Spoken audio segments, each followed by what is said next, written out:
les opprimés du monde entier. Viva, viva Palestina! Viva, viva Palestina! Viva, viva Palestina! Viva, viva Palestina! Preuve d'unité, ça a été dit, c'est pas facile de tenir sur plus d'un an avec les positions, les sensibilités de chacun et de chacune. Donc il faut absolument qu'on soit tous mobilisés pour ce souci d'unité. Parce que la bataille qu'on mène, elle n'est pas terminée. Le cessez-le-feu qui a vu le jour récemment n'est pas une victoire politique. Ce cessez-le-feu, j'ai eu l'occasion de le dire au Parlement européen, a un goût amer, c'est un impératif uniquement humanitaire, ce cessez-le-feu, et on ne peut pas se contenter de se réjouir, ou en tout cas se réjouir que les armes simplement se taisent. Il faut que cette bataille, elle soit maintenue pour arracher une justice. Et donc ce qu'on doit marteler partout, en tout temps, à l'Assemblée nationale, au Parlement, dans vos organisations respectives, via les voies diplomatiques, mais aussi dans la société civile, c'est qu'il ne peut pas y avoir de paix sans justice.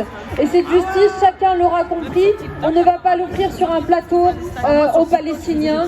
Nous devons continuer, maintenir ce rapport de force. Le cessez-le-feu qui a eu lieu en réalité, il a certainement eu lieu, comme vous l'avez vu, grâce à l'appui des Américains, puisqu'on est dépendant malheureusement de ce rapport de force, mais c'est aussi grâce à la mobilisation à travers le monde. C'est cette pression populaire qui pèse sur les États, pèse sur les décideurs et qui nous permet d'arracher petit à petit des victoires.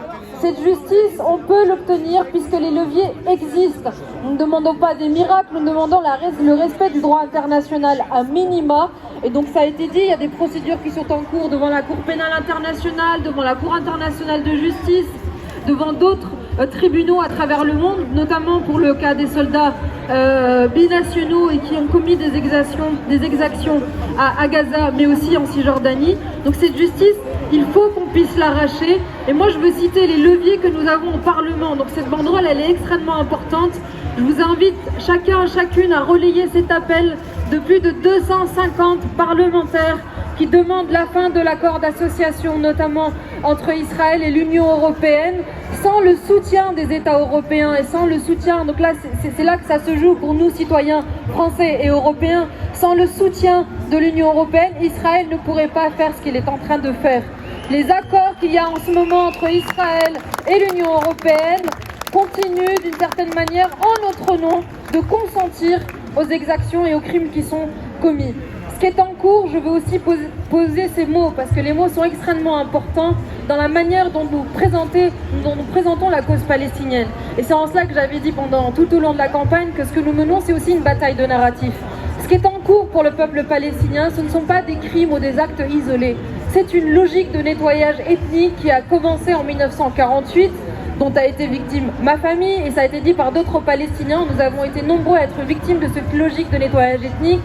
Et c'est cette logique de nettoyage ethnique qui est aujourd'hui en cours et qui s'exprime par le génocide qui est en cours à Gaza et une colonisation de peuplement en Cisjordanie. J'ai fait partie de ceux, et la France Insoumise l'a dit à plusieurs reprises, si nous n'arrivons pas à gagner ce rapport de force pour Gaza, la prochaine étape pour Israël, ça sera la Cisjordanie.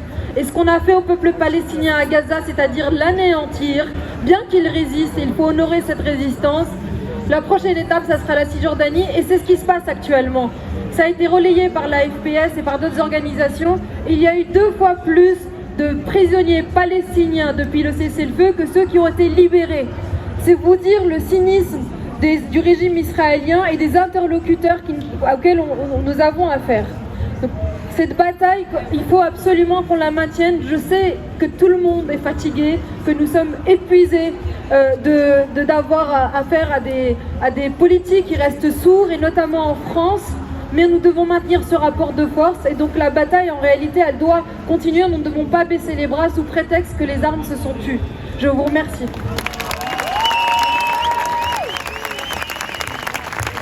Il y a un an, quasiment jour pour jour, je menais la seule délégation de parlementaires nationaux qui a été à la frontière avec Gaza du côté de Rafah pour exiger le cessez-le-feu.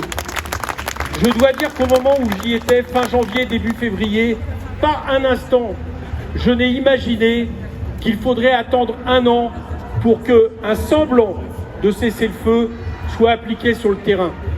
Je ne l'imaginais pas parce que le risque génocidaire était déjà évident.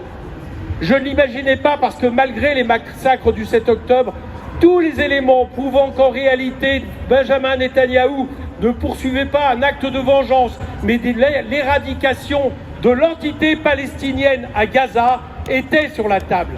Et je pensais, de manière bien naïve, que la communauté internationale ferait suffisamment pression pour imposer un cessez-le-feu. Un an après, le génocide s'est poursuivi, 46 000 morts et beaucoup plus si on tient compte des victimes indirectes. 66% du territoire de Gaza détruit. Et il ne faut pas l'oublier non plus, ce que disait Rima, c'est-à-dire une colonisation accrue, à l'inverse de tout le droit international, en Cisjordanie. Un État qui également, à l'inverse du droit international, a envahi son voisin, c'est-à-dire le Liban, et également eu des rentrées militaires meurtrières en Syrie. 1 an, et il a fallu 1 an pour que des choses commencent à bouger. Alors à partir de là, oui, il faut continuer à se mobiliser, d'abord parce que ça a été dit, tout ça est très temporaire. On compte par dizaines depuis le cessez-le-feu les morts palestiniens à Gaza, parce qu'on sait que tout cela est très fragile. La mobilisation doit donc se poursuivre comme elle s'est poursuivie, c'est-à-dire dans l'unité, c'est notre bien le plus précieux. La deuxième chose, c'est que nous devons avoir des exigences. La première, c'est qu'il faut que le droit humanitaire puisse rentrer à Gaza sous contrôle palestinien. Ça veut dire, pour commencer, que l'UNRWA doit avoir non seulement le droit de revenir à Gaza, mais ça veut dire aussi que l'UNRWA doit avoir les moyens financiers. Au moment où je vous parle, Trump a décidé de cesser tout financement de l'UNRWA. C'est 1/3 du financement de l'UNRWA. Et la France, au moment où je vous parle, dans le budget qui est en train d'être discuté, a réduit son financement pour l'UNRWA. Il faut exiger du gouvernement français qu'il fasse plus.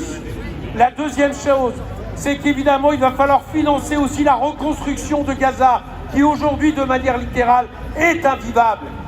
La troisième chose, c'est qu'il faut maintenant des démarches pour la paix, mais aussi pour construire une Palestine indépendante sous le contrôle des Palestiniens. De mon côté, je le dis, je me prépare comme il y a 1 an, avec des parlementaires, à organiser un déplacement à Gaza aussi vite que possible, soit dès fin février, début mars, de façon à aller dire ces exigences à Gaza, voir ce qui se passe et amener notre solidarité au peuple palestinien. Palestine vaincra, Palestine vivra.